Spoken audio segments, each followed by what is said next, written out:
नमस्कार, अनिशाज रेसिपी मराठीमध्ये आपलं पुन्हा एकदा मनापासून स्वागत आहे।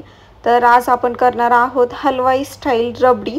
तुम्हाला खूप सोप्या पद्धतीने मी सांगितलेलं आहे। जसं हलवाईमध्ये रबडी करतात अगदी तशीच छान अशी दाणेदार लच्छेदार अशी रबडी आपण घरी करणार आहोत। रबडी थिक होण्यासाठी काही जण पनीर यूज करतात किंवा मग मिल्क पावडर यूज करतात, ते आपण काहीच यूज केलेलं नाहीये। आणि तुम्ही बघू शकता रबडी आहे ती किती मस्त झालेली आहे, एकदम थिक दाणेदार अशी रबडी झालेली आहे। चला तर मग आपण रेसिपीला स्टार्ट करूया। तर सगळ्यात पहिल्यांदा इथे मी 1.5 लिटर दूध घेतलेलं आहे। इथे फुल क्रीम दूध घ्यायचं आहे, फुल फॅट क्रीम, म्हणजेच मी इथे म्हशीचं दूध घेतलेलं आहे। 1.5 लिटर आपण दूध घेतलेलं आहे। तुम्ही कुठल्याही ब्रँडचं दूध घेऊ शकता। तर हे आपण एका स्टीलच्या पातेल्यामध्ये काढून घेणार आहोत। दूध नेहमी स्टीलच्याच पातेल्यामध्ये काढून घ्या आणि याला एक बॉईल आपण सगळ्यात पहिल्यांदा करून घेणार आहोत।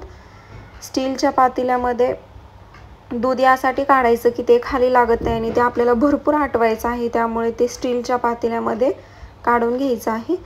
आणि याला एक बॉईल आलं की मिक्स करत राहायचं आहे, कारण हे फुल फॅट क्रीम दूध असतं, यामध्ये मलाई भरपूर असते आणि साई जाड देखील येते, घट्ट असतं दूध, त्यामुळे खाली लागण्याची शक्यता असते।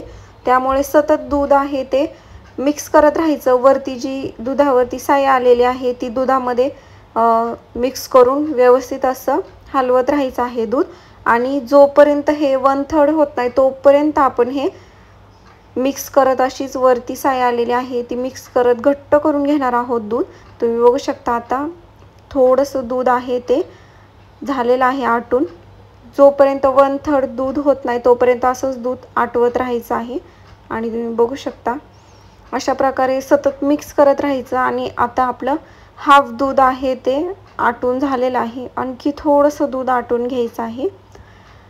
आता तुम्ही बघू शकता 1/3 दूध आहे, इतपत आपण आहे दूध आटून घेतलेलं आहे। तुम्हाला आता ते पातळ जरी वाटत असेल तरी ते आपण सेट केल्यानंतर थंड झाल्यानंतर ते खूप थिक होतं। आता या स्टेजवरती गॅस आहे तो ऑफ करायचा आहे। 1/3 दूध आहे ते आपलं थिक झाल्यानंतर, आणि तुम्हाला जर चेक करायचं असेल तर तुम्ही या प्रकारे बघू शकता, त्यावरती जी दाणे दाणे आहेत ते आपल्याला लगेच कळतात। दूध आहे ते मिक्स करताना अशी मस्त थिक झालेली असते रबडी, आणि रबडी आहे ती पूर्णपणे तयार झालेली आहे। आता तर यामध्ये आपण अर्धा चमचा आहे साखर टाकणार आहोत। तुम्ही तुमच्या चवीनुसार साखर कमी जास्त करू शकता। साखर एकदा मिक्स करून घ्यायची, छान अशी मेल्ट करून घ्यायची आहे। आणि तुम्ही ही उपवासासाठी सुद्धा करू शकता, कारण यामध्ये आपण इलायची पावडर टाकणार नाहीयेत, त्यामुळे उपवासासाठी सुद्धा तुम्ही करू शकता किंवा मग असंच खाण्यासाठी करू शकता इलायची पावडर टाकून। यामध्ये तुम्हाला हवे ते ड्रायफ्रूट्स तुम्ही ॲड करू शकतात।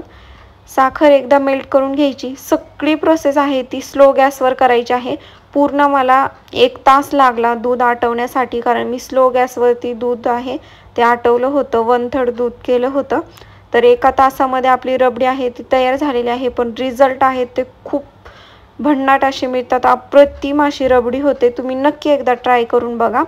रबडी आहे ती आता पूर्णपणे थंड करून घेतलेली आहे मी, आणि तुम्ही बघू शकता तुम्हाला मी सांगितल्याप्रमाणे जेव्हा आपण रबडी थंड करून घेणार तेव्हा ती आणखी थिक होणार, आणि आता ती भरपूर अशी थिक झालेली आहे। तुम्हाला यापेक्षा थिक हवी असेल तर दूध आहे ते आणखी आटून घ्या। यावरती मी फक्त पिस्ताचे काप टाकलेले आहेत, तुम्हाला हवे ते ड्रायफ्रूट्स तुम्ही यामध्ये ॲड करू शकता। गार्निशिंगसाठी मी पिस्ता यूज केलेला आहे। मस्त अशी आपली रबडी आहे ती रेडी आहे। तुम्ही बघू शकता मस्त असा कलर आलेला होता आणि अगदी अप्रतिम, जशी बाहेर मिळते स्वीट होममध्ये अगदी तशीच रबडी आहे ती आपण घरी केलेली होती। ही रेसिपी तुम्ही नक्की ट्राय करा आणि मला कमेंट करून सांगा की रबडी कशी झालेली आहे। आहा, मस्तच, खूपच मस्त झालेली होती। जर तुम्ही अनिशाज रेसिपीला सबस्क्राईब केलं नसेल तर चॅनलला सबस्क्राईब करा, शेजारच्या बेल आयकॉनवरती क्लिक करा, म्हणजे तुम्हाला माझ्या नवीन व्हिडिओचे नोटिफिकेशन मिळतील। अशाच नवीन नवीन व्हिडिओसोबत आपण पुन्हा एकदा भेटूयात। रेसिपीला शेअर करायला देखील विसरू नका। आणि तुम्ही बघू शकता मस्त अशी थिक झाली। Thank you, bye bye.